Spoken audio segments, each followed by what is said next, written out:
잠시 기도하시겠습니다. 사랑과 은혜가 많으신 하나님 아버지 감사합니다. 이번 한 주도 주님의 은혜 가운데 살아올 수 있도록 모든 걸음 인도하여 주시고 오늘도 주님께서 주신 은혜와 믿음에 따라 기도의 자리에 나와 주님께 예배하며 기도할 수 있도록 함께하여 주심을 감사드립니다. 이 시간 주님을 붙잡고 주님을 바라보며 주님 의지하는 마음으로 주님 전에 나왔습니다. 말씀을 나눌 때에 주님께서 은혜 주셔서 그 말씀 붙잡게 하여 주시고 또한 기도하는 가운데에도 주님의 은혜와 응답을 가지고 돌아갈 수 있는 복된 시간 되어지도록 함께하여 주시옵소서. 이 시간 우리의 생각과 마음과 또 모든 시선을 오직 주님께로만 향하기를 간절히 원합니다. 우리의 모든 생각의 주인 되어 주셔서 오직 주님으로만 기뻐하고 주님으로만 즐거워하는 은혜의 시간 되어지도록 함께하여 주시옵소서. 예수님의 이름으로 기도드립니다. 아멘. 할렐루야.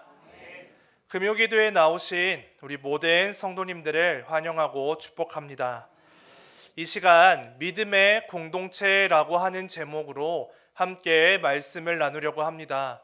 오늘 말씀을 통해 우리 모두에게 하나님의 은혜와 평강이 가득 임하는 복된 시간 되어지시기를 주님의 이름으로 축복합니다.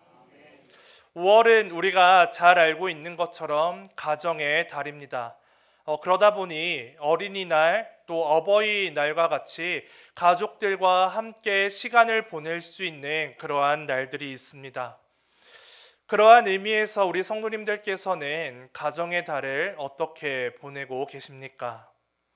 아마도 많은 분들이 가족들과 더 행복하고 또 더 의미 있는 시간을 보내기 위해 나름대로 애쓰며 노력하고 계신 줄로 압니다. 만약 지금까지 가족들을 향해 소홀하거나 또는 섭섭했던 그러한 마음을 가지고 계신 분들이 계시다면 가족들과 함께하는 시간을 통해서 그 모든 섭섭함은 다 털어버리시고 다시 기쁨을 회복하시는 모든 가정 되시기를 주님의 이름으로 축복합니다. 그래서 우리 모든 성도님들의 가정 가운데 하나님께서 주시는 은혜와 평강이 늘 가득 넘치시기를 주님의 이름으로 축복합니다. 오늘 이 자리에 모인 우리 모두는 진심으로 주님을 사랑하고 또한 이제는 주님의 말씀에 순종하며 살아가기로 결단한 믿음의 성도들인 줄로 믿습니다. 우리가 믿음의 성도라고 한다면 예수님을 알지 못하는 세상 사람들과는 분명 살아가는 삶의 방식과 모습에 있어서 구별되어지는 그러한 모습들이 있어야 할 줄로 믿습니다. 언제나 선을 행하고 악은 철저히 미워하며 살아가는 것, 그리고 이웃을 사랑하고 섬기는 그러한 일에는 누구보다 앞장서 달려가 열심히 노력하며 행하는 것, 이것이 바로 이 땅을 살아가는 믿음의 성도들에게 나타나야 될 모습인 줄로 믿습니다. 예수님의 말씀에 순종하기로 결단한 사람들이 모이고 또한 날마다 말씀의 열매가 나타나는 곳, 그곳은 바로 믿음의 공동체인 줄로 믿습니다. 그래서 믿음의 공동체는 강한 사람이 약한 사람 위에 군림하려고 하지 않습니다. 어렵고 힘든 사람이 있다면 그 사람들을 외면하는 것도 아닙니다. 또한 교회 안에 사람들이 모여 있다라고 해서 교회가 저절로 믿음의 공동체가 되는 것도 아닙니다. 우리 가족이 다 교회를 다니거나 또 교회 안에서 직분을 받고 여러 사역을 감당한다라고 해서 자동적으로 믿음의 공동체가 되는 건 역시 아닙니다. 예수님께서 가르쳐 주신 말씀이 실제가 되어 우리의 삶을 통해 열매로 나타나는 그 공동체가, 그리고 사랑과 섬김으로 서로를 돌보고 함께 세워져 가는 그 공동체가, 또 죽어져가는 생명이 살아나고 구원과 회복의 역사가 날마다 나타나는 그 공동체가 바로 믿음의 공동체인 줄로 믿습니다. 사랑하는 성도 여러분, 우리 가정과 우리 교회가 바로 그러한 믿음의 공동체가 되어지기를 소망합니다. 예수님을 아는 것에서 만족하며 신앙생활을 하는 것이 아니라 그 말씀대로 살아냄으로 말미암아 우리가 믿음의 공동체가 되어져서 날마다 말씀의 열매가 가득하고 함께 세워져 가고 그 약한 사람이 강한 사람으로 회복하고 또 성장해가는 놀라운 은혜가 우리 가정 위에, 특별히 우리 교회 위에 날마다 가득 넘치기를 소망합니다. 나의 믿음 때문에 연약했던 사람들이 다시 살아나고 병든 사람, 또 문제가 가지고 있는 사람들이 온전히 회복되어지며 잃은 양이 다시금 주님께로 돌아와서 하나님께서 주시는 은혜와 평강 안에서 늘 기쁨을 누리며 승리하며 살아가시는 우리 모든 가정, 우리 모든 교회, 믿음의 공동체가 되기를 주님의 이름으로 축복합니다. 믿음의 공동체는 첫 번째로 긍휼한 마음을 가진 공동체입니다. 오늘 우리가 읽은 말씀은 가버나움에 있는 어느 한 집에서 일어난 일입니다. 예수님께서는 갈릴리 지방을 두루 다니시며 가시는 곳마다 하나님의 말씀을 전하셨고 또 병든 사람들을 고쳐주셨으며 귀신들을 쫓아내 주셨습니다. 그러다 보니 예수님에 대한 소문이 널리 전파되었고 예수님이 가시는 곳마다 예수님을 만나기 위해 찾아온 사람들로 항상 북적였다라고 하는 것입니다. 오늘 본문 1절, 2절 말씀에 우리 성경을 보시고 함께 읽도록 하겠습니다. 수일 후에 예수께서 다시 많은 사람이 모여서 까지도 들어설 자리가 없게 되었는데 예수께서 그들에게 도를 말씀하시더니 아멘. 예수님께서는 가버나움에 있는 한 집에 머물러 계셨습니다. 이때 많은 사람들이 예수님을 만나기 위해 찾아왔고 또 예수님께서는 그러한 사람들에게 바로 하나님의 말씀을 가르쳐주고 계셨다라고 하는 것입니다. 그런데 예수님께서 하나님의 말씀을 가르쳐주고 계실 때 바로 한 가지 사건이 일어나게 되었다라고 하는 것입니다. 어떤 사람들이 지붕을 뚫고 그 사이로 한 사람을 내려보내고 있는 그러한 사건이 일어나게 된 것입니다. 오늘 본문 4절 말씀입니다. 무리들 때문에 예수께 데려갈 수 없으므로 그 계신 곳에 지붕을 뜯어 구멍을 내고 중풍병자가 누운 상을 달아 내리니 아멘. 이 본문의 상황을 한번 상상해 보시기 바랍니다. 예수님께서 사람들 앞에 서서 말씀을 전하고 계시는데 갑자기 지붕에서 소리가 나기 시작하는 것입니다. 그리고 얼마 후에는 그 천장에서 흙과 집들이 떨어지기 시작합니다. 그러다가 지붕이 훤히 뚫리게 되고 그 사이로 한 침상이 내려오기 시작하는데 놀랍게도 그 침상 안에는 한 사람이 누워 있었다라고 하는 것입니다. 단순히 웃고 넘어갈 수 있는 그러한 사건이었을까요? 전혀 그렇지 않다라고 하는 것입니다. 지금 예수님께서는 모여있는 모든 사람들에게 하나님의 말씀을 가르쳐주고 계셨는데 이 일로 인해서 더 이상 하나님의 말씀을 사람들에게 가르쳐주기 어려운 그러한 상황이 발생했다라고 하는 것입니다. 또한 예수님이 계신 곳에는 예수님의 말씀을 듣고 또 예수님을 만나기 위해 수많은 사람들이 찾아와 모여 있었습니다. 가까운 곳에서 찾아온 사람들도 있었겠지만 예수님을 반드시 만나야 된다라고 하는 그 생각과 바람 하나를 가지고 먼 길을 걸어서 찾아온 그러한 사람들도 있었다라고 하는 것입니다. 예수님을 비롯하여 그 자리에 모인 모든 사람들에게 방해가 되고 상당히 무례한 일이 지금 발생하고 있다라고 하는 것입니다. 그런데 우리도 마찬가지입니다. 우리도 이 세상을 살아가다 보면 때때로 우리의 믿음 생활, 신앙 생활을 방해하는 그러한 일이 생기거나 때로는 우리의 예배를 방해하는 그러한 사람들을 만날 때가 있다라고 하는 것입니다. 그러한 상황 앞에서 우리는 선택의 갈림길에 서게 됩니다. 내가 할 수 있는 모든 것을 동원해서 저 사람을 내가 안 갚음할 것인가, 아니면 넓은 마음으로 그들을 대할 것인가 라고 하는 선택의 갈림길에 서게 된다라고 하는 것입니다.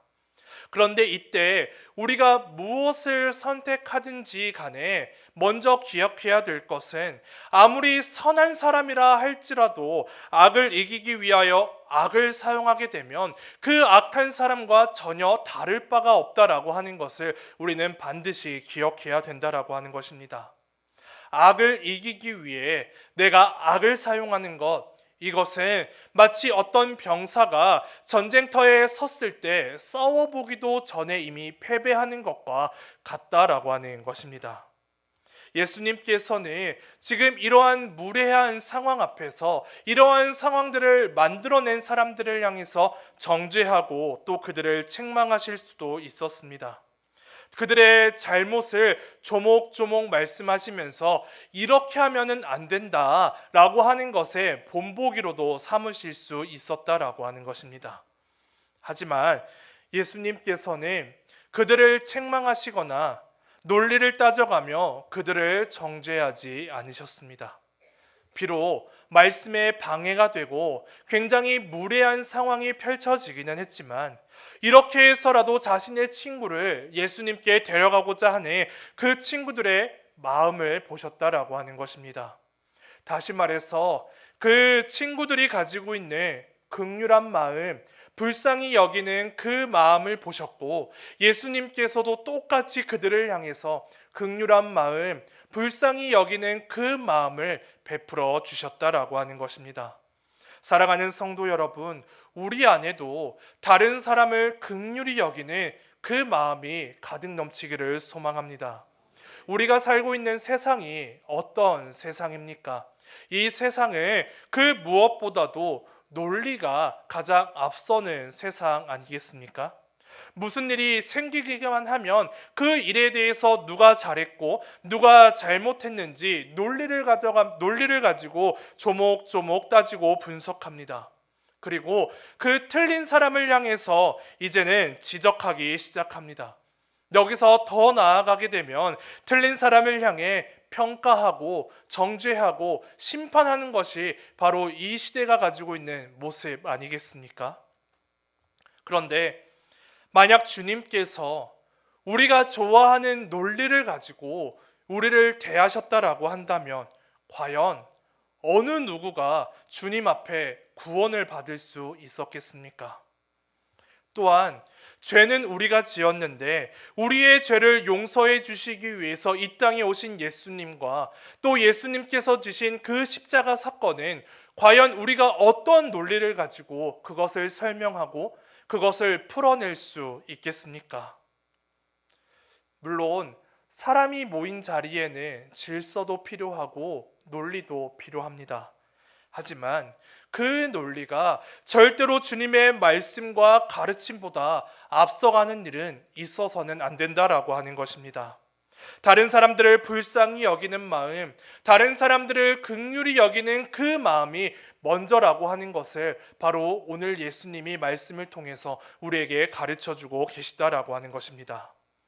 주님께서는 사람의 행위보다 그 사람의 중심을 더 중요하게 보신다라고 말씀하셨습니다. 그렇다라고 한다면 오늘 우리의 마음의 중심에 논리가 있는 것이 아니라 다른 사람을 긍휼히 여기고 불쌍히 여겼던 주님의 마음이 있기를 소망합니다. 내가 속한 교구와 부서 안에 그리고 우리 가정과 사업장 가운데 어렵고 힘든 이웃들이 있다라고 한다면 우리가 논리를 가지고 그 사람들을 대하고 따져 나아가는 것이 아니라 그 이전에 긍휼한 마음을 가지고 그들을 위해 기도해주고 그들의 눈물을 닦아줄 수 있는 우리 모두가 되어지기를 소망합니다. 우리 안에 이러한 긍휼한 마음이 온전히 회복되기 시작할 때 바로 예수님의 마음과 예수님의 사랑이 살아 역사하는 믿음의 공동체로 우리가 나아갈 수 있는 줄로 믿습니다. 우리가 속한 가정과 교회가 이러한 은혜가 가득 넘쳐서 믿음의 공동체로 온전히 세워져 갈 수 있기를 주님의 이름으로 축복합니다. 믿음의 공동체는 두 번째로 서로가 믿음의 동역자가 되어주는 공동체입니다. 오늘 본문 말씀은 중풍병자가 언제부터 이 병을 앓았는지에 대해서는 기록하고 있지 않습니다. 하지만 우리는 중풍병자가 예수님께 나오기가 결코 쉬운 상황이 아니다라고 하는 것을 충분히 알 수는 있습니다. 왜냐하면 그에게는 최소한 두 가지 문제가 있기 때문입니다. 첫 번째 문제는 자기 뜻대로 몸을 가눌 수 없다라고 하는 것입니다. 이 중풍병이라고 하는 것은 신체의 일부가 마비되거나 약화되는 그러한 질병을 의미합니다. 오늘날로 보자면 뇌졸중과 같다고 할 수 있습니다. 말을 하고 싶어도 자기가 원하고 자기가 생각한 바대로 그대로 상대방에게 말을 전할 수 없습니다. 내가 가고 싶은 곳이 있어도 마음대로 갈 수 없는 사람이 바로 중풍병자라고 하는 것입니다. 자신의 뜻대로 몸을 가눌 수 없기 때문에 예수님께 나오는 것 역시 결코 쉬운 상황이 아니다라고 하는 것을 우리는 알 수 있다라고 하는 것입니다. 두 번째 문제는 바로 이 중풍병자를 향한 사회적 편견이 지금 있다라고 하는 것입니다. 당시 사회에서 질병은 바로 죄에 대한 하나님의 심판이라고 받아들여졌습니다. 중풍병 역시 죄에 대한 하나님의 심판이라고 받아들여지고 생각되어졌다라고 하는 것입니다. 그러다 보니 이 사람은 죄인이라고 하는 낙인이 찍힌 채 이 땅을 살아가고 있는 사람이었다라고 하는 것입니다. 자신의 하나님께 심판을 받은 죄인이라고 하는 그 생각 때문에 더욱 사람들 앞에 나설 수 없고 예수님 앞에 나올 수 없는 사람이 이 중풍병자였다라고 하는 것입니다. 이것이 바로 중풍병자가 처한 현실입니다. 사람들과 어울리고 싶어도 어울리지 못하고 삶 가운데 많은 불편과 어려움을 가지고 살아가고 있으며 결국에는 사회로부터 고립되어져 있는 사람이 바로 이 중풍병자였다라고 하는 것이지요. 그러다 보니 이 중풍병자가 가지고 있는 슬픔과 고통과 외로움은 우리가 이루 말할 수 없을 정도로 크고 깊었을 것입니다. 그러던 어느 날 예수님께서 가버나움에 오셨다라고 하는 소식을 듣게 되었습니다. 중풍병자도 예수님을 만나고 싶기는 하지만 불편한 몸 때문에 사회적인 편견 때문에 결코 예수님께 나올 수 없었다라고 하는 것이지요. 하지만 이 사람 곁에는 바로 중풍병자를 진심으로 사랑하는 믿음의 친구들이 있었다라고 하는 것입니다. 그 친구들은 중풍병자를 찾아왔고 그를 침상에 눕혀 예수님께 데리고 나왔습니다. 아무도 찾지 않는 자신을 향해서 사랑의 손길을 펼쳐주는 그러한 믿음의 친구들이 바로 이 중풍병자 곁에는 존재하고 있었다라고 하는 것입니다. 이것을 보면서 우리가 알 수 있는 믿음의 공동체는 바로 서로 사랑하며 서로를 향해 손을 뻗어주고 도움을 줄 수 있는 그러한 동역자들이 있는 공동체라고 하는 것을 우리는 알 수가 있습니다. 동역자가 어떤 사람입니까? 동역자는 서로를 질투하고 또 서로를 경쟁하며 시기하고 미워하고 다른 사람들의 불행을 나의 기쁨으로 여기는 그러한 사람들이 결코 아닙니다. 자신의 연약함을 넘어서 서로의 연약함을 함께 돕고 말 그대로 함께 합력하여 선을 이루어가는 사람들이 바로 동역자인 줄로 믿습니다. 그러한 의미에서 이 자리에 나오신 우리 모든 성도님들이 우리가 서로를 향해 손을 뻗어주고 도와줄 수 있는 그러한 믿음의 동역자가 되시기를 주님의 이름으로 축복합니다. 친구들은 중풍병자를 데리고 예수님께서 머물러 계신 집에 도착했습니다. 하지만 그들은 예수님을 만날 수가 없었습니다. 왜냐하면 이미 예수님을 만나기 위해 수많은 사람들이 찾아와 모여 있었기 때문에 그렇습니다. 이들은 어쩌면 예수님만 만나기만 하면은 이 사람이 가지고 있는 문제가 해결될 것이다. 이 아픔과 이 질병이 온전히 치유될 것이다 라고 하는 기대와 소망을 가지고 예수님을 찾아왔을 것입니다. 그런데 예수님께 나와서 보니까 예수님을 만나기도 전에 더 큰 장애물이 그 앞에 존재하고 있었다라고 하는 것입니다. 우리도 마찬가지입니다. 내가 어느 날 말씀을 통해서 은혜를 받고 이제는 내가 사랑과 섬김을 베풀면서 이 땅을 살아가겠다라고 하는 그러한 결단 아마 한 번쯤은 다 해보셨을 것입니다. 그런데 말씀에 순종하며 우리가 헌신하고 또 결단했는데 우리가 살다 보니 더 큰 장애물을 만날 때가 있다라고 하는 것입니다. 때로는 사람들의 말과 행동 때문에 우리가 더 큰 상처와 아픔을 만날 때가 있습니다. 하나님께서 마치 내 기도에만 침묵하고 계신 것만 같은 그러한 느낌을 받을 때도 있습니다. 선한 마음으로 사역을 시작했는데 오히려 반대로 내 상황을 더욱더 악화되어져 가는 것을 우리는 느낄 때도 있다라고 하는 것입니다. 이러한 상황이 만나게 되면 우리는 하나님 앞에 결단했던 것을 후회하고 내가 주님을 원망하며 그 결단했던 모든 것을 포기하고 원망과 불평이 가득한 그러한 삶을 살아갈 수도 있다라고 하는 것입니다. 그러한 맥락에서 본다면 중풍병자의 친구들도 마찬가지입니다. 도저히 예수님께 다가갈 수 없는 그러한 상황을 보면서 예수님을 그리고 자신들의 노력을 원망하고 불평할 수도 있다라고 하는 것입니다. 아니면 지금까지 노력했던 것에 나름대로 만족하며 이제는 그 중풍병자를 데리고 다시 집으로 돌아갈 수도 있을 것입니다. 하지만 그들은 장애물을 만났다라고 해서 중풍병자를 예수님께 데리고 가는 그 일을 결코 포기하지 않았다라고 하는 것입니다. 어떻게 해서든지 자신의 사랑하는 이 친구가 예수님을 만나고 그 병이 온전히 회복되기를 바라는 마음으로 예수님께 데려가고 있다라고 하는 것입니다. 오늘 본문 4절 말씀에 우리 성경을 보시고 함께 읽어보도록 하겠습니다. 무리들 때문에 예수께 데려갈 수 없으므로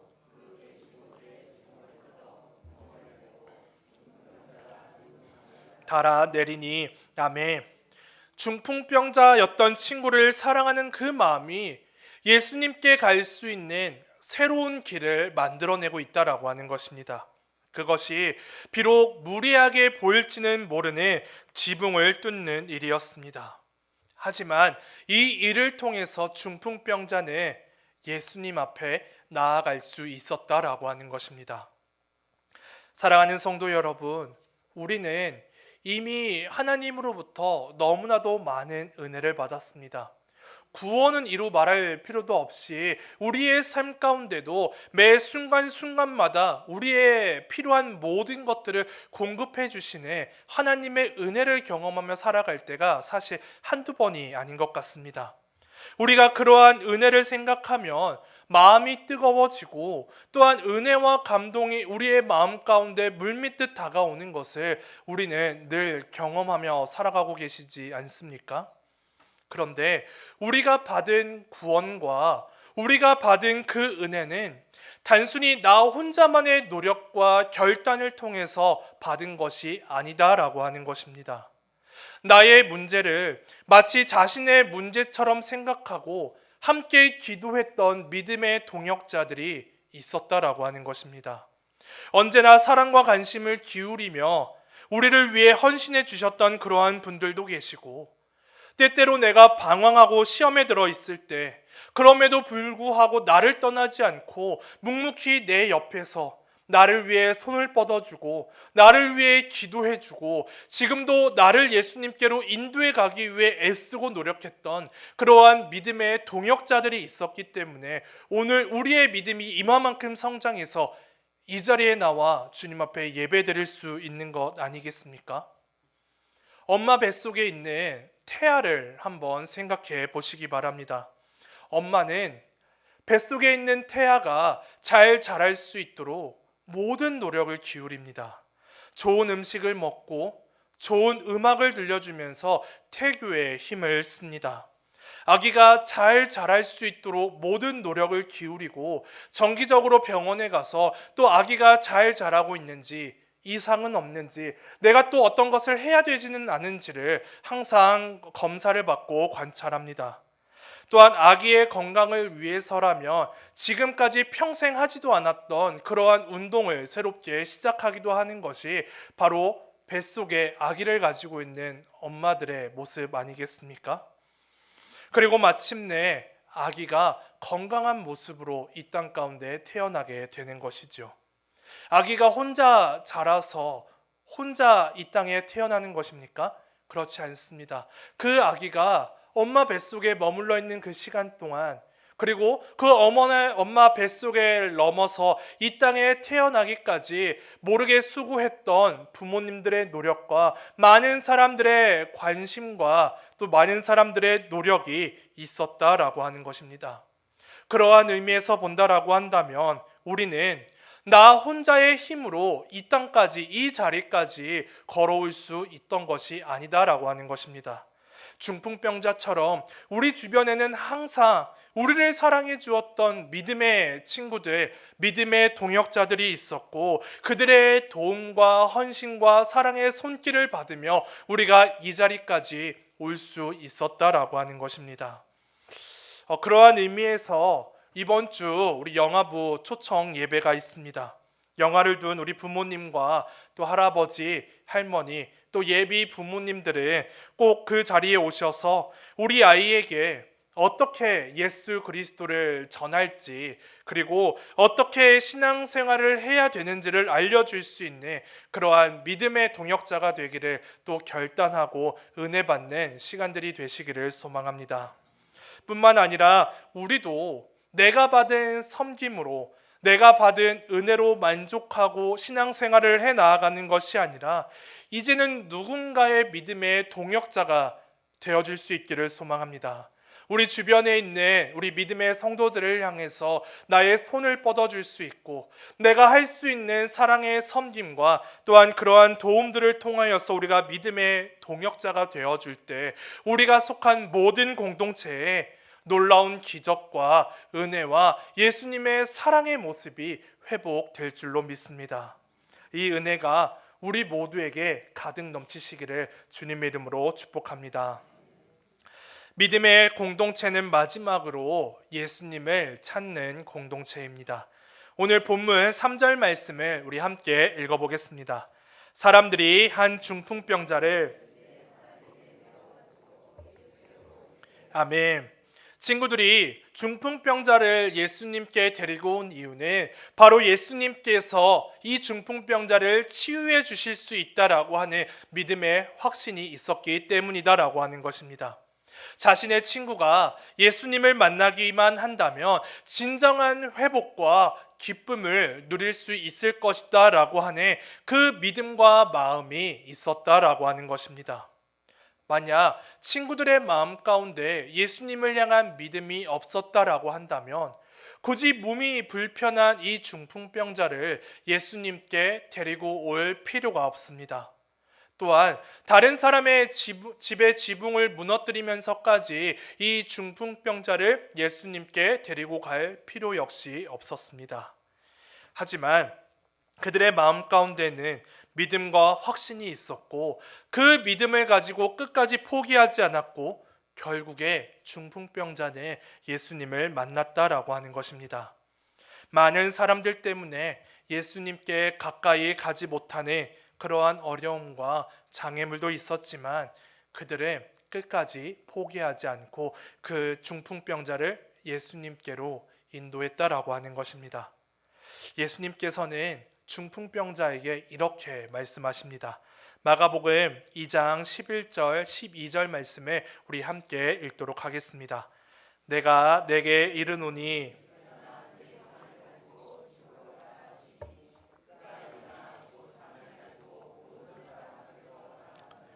그들이 다 놀라 하나님께 영광을 돌리며 이르되 우리가 이러한 일을 도무지 보지 못하였다 하더라. 아멘.